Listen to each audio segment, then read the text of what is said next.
Assalamualaikum warahmatullahi wabarakatuh. Perkenalkan, nama saya Mafira Fitri Mulani dari program S1 Akuntansi di Universitas Aisyah Yogyakarta. Pada kesempatan kali ini saya diberikan tugas untuk mereview mengenai keluarga sakinah. Nah, pasti teman-teman di sini udah pada tahu dong keluarga sakinah itu seperti apa.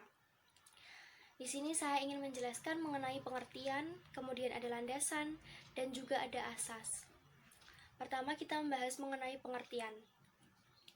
Pengertian keluarga sakinah itu apa?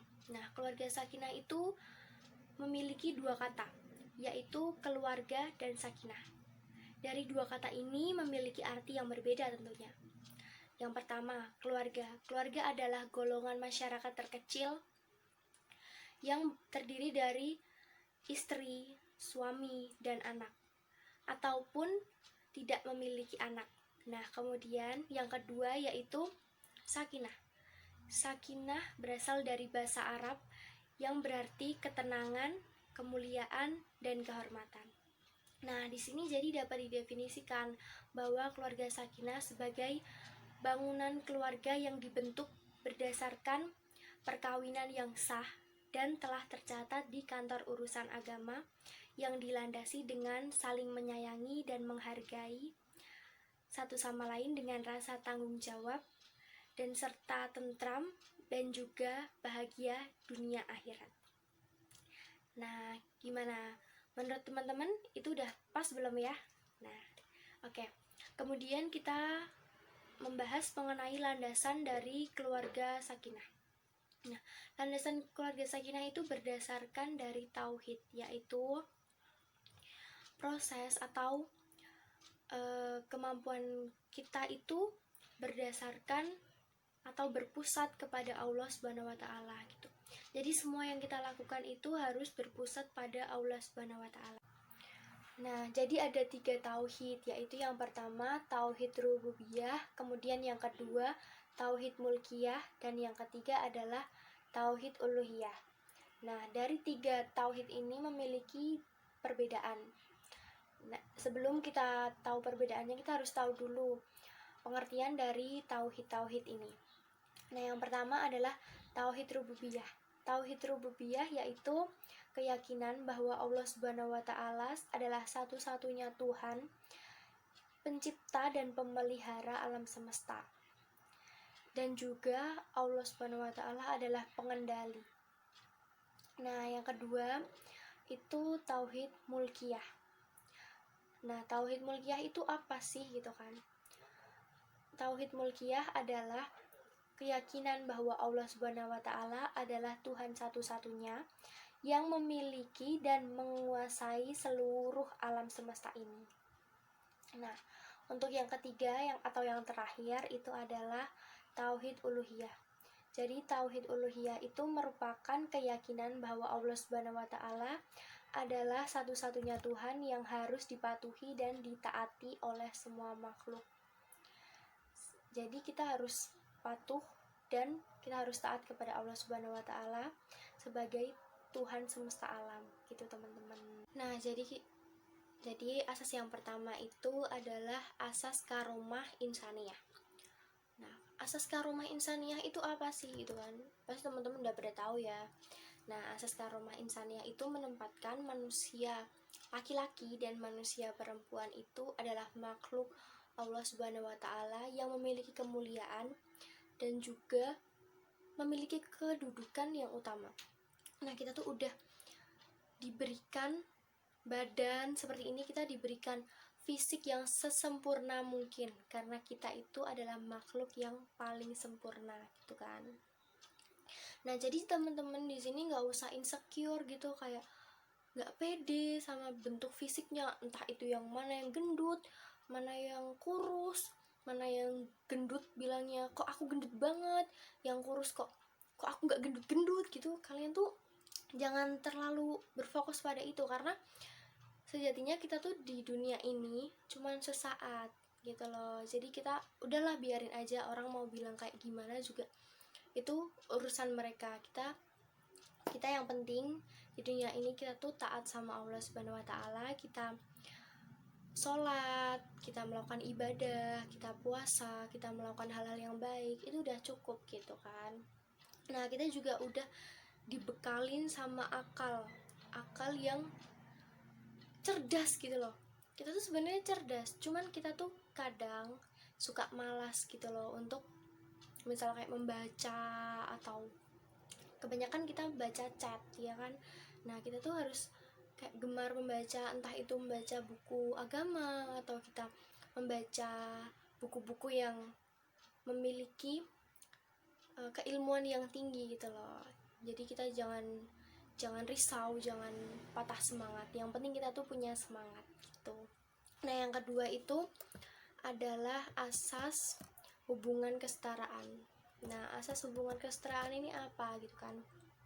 Nah, asas hubungan kesetaraan itu adalah pola hubungan antar anggota dalam keluarga sakinah bersifat kesetaraan, yaitu pola hubungan antar manusia yang didasarkan pada sikap penilaian bahwa semua manusia itu memiliki nilai sama. Perbedaan status dan peran seseorang tidak menimbulkan perbedaan nilai kemanusiaannya. Nah, jadi tuh kita kalau kita ya di dalam keluarga kita tuh sama gitu ya, kedudukannya kita sama, antara suami dan istri tuh kedudukannya sama.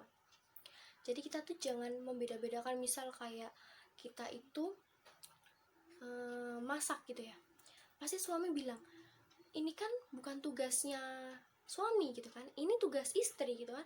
Jangan seperti itu, karena apabila kita sudah berumah tangga, semua yang ada di keluarga kita atau berada dalam rumah tangga kita gitu kan, itu udah menjadi urusan kita semua.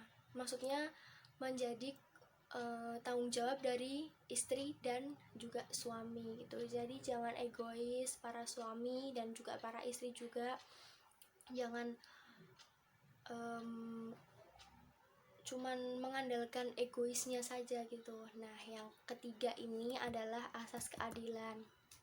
Asas keadilan itu merupakan ajaran yang bersifat universal. Jadi semua agama manapun itu mengajarkan yang namanya asas keadilan gitu kan.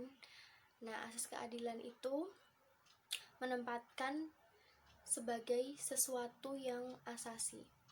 Jadi kita tuh antara suami istri itu harus adil. Kita jangan apa-apa istri, apa-apa suami, gitu nggak boleh. Jadi dalam keluarga gitu kita harus saling menghormati, saling menyayangi satu sama lain seperti itu.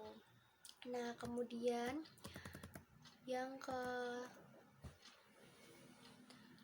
ada asas mawadah warohmah.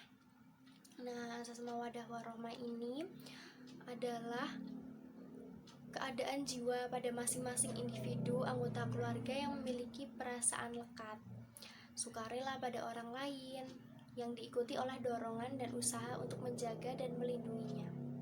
Nah, bagi kehidupan keluarga mawadah warohmah merupakan perekat yang mendorong tumbuhnya rasa saling mencintai, membutuhkan, melindungi, dan menghormati satu sama lain gitu. Jadi dalam pasangan suami istri nih ya, kita tuh harus saling mencintai. Kan kita nggak mungkin ya kalau kita menikah itu tanpa rasa cinta. Ataupun kalau misal kita menikah tanpa rasa cinta, pasti nanti semakin hari pasti kita memiliki rasa cinta kepada suami atau istri kita. Nah, kebanyakan ya seperti orang yang dijodohkan oleh orang tuanya seperti itu. Mungkin pertama-pertama kayak kok aku nggak suka sama dia ya gitu kan. Nah, tapi nanti insya Allah lama-lama kita akan memiliki rasa cinta yang tumbuh dari hal yang kecil. Mungkin suami atau istri kita itu perhatian, itu kan bisa ya. Nah, kemudian kita harus saling menghormati, antara suami dan istri itu harus saling menghormati. Jadi kita nggak boleh kayak bentak-bentak suami apa-apa, kayak kita tuh sedikit-sedikit marah. Kita tuh nggak boleh seperti itu ya. Sebagai istri kita harus selalu ramah kepada suami, dan untuk para suami kita juga tidak bisa untuk melakukan hal seenaknya gitu ya, seperti kita kayak menyuruh-nyuruh istri gitu kan. Ya mungkin itu memang kewajiban istri, namun kan di dalam rumah tangga itu kita bangun bersama-sama, jadi kita juga harus, antara suami dan istri juga harus bisa berjalan bersama-sama. Nah, oke. Kemudian ada lagi, yaitu asas pemenuhan kebutuhan hidup sejahtera dunia akhirat. Nah, ini ternyata asas yang kelima ya teman-teman. Nah, keluarga sakinah itu adalah bangunan keluarga yang dirancang untuk mampu memenuhi kebutuhan pokok keberlangsungan dan kesejahteraan yang mengandung keberkahan hidup dunia akhirat. Jadi, dan juga gitu kan, terdapat 5 konsep dasar dalam keluarga sakinah. Di antaranya yaitu keluarga spiritual, keluarga pendidikan, keluarga ekonomi, keluarga kebutuhan sosial, dan kebutuhan kesejahteraan dan pengelolaan lingkungan.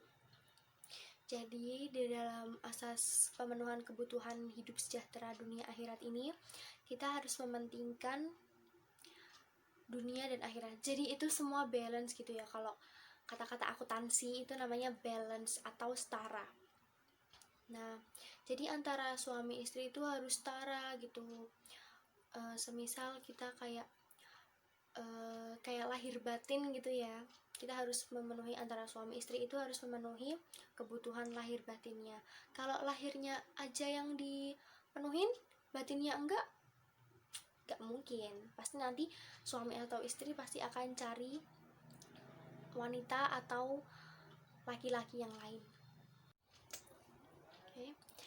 Oke, sekian dari saya. Apabila ada salahnya mohon dimaafkan, karena kesempurnaan hanya milik Allah Subhanahu wa taala. Saya akhiri. Wassalamualaikum warahmatullahi wabarakatuh.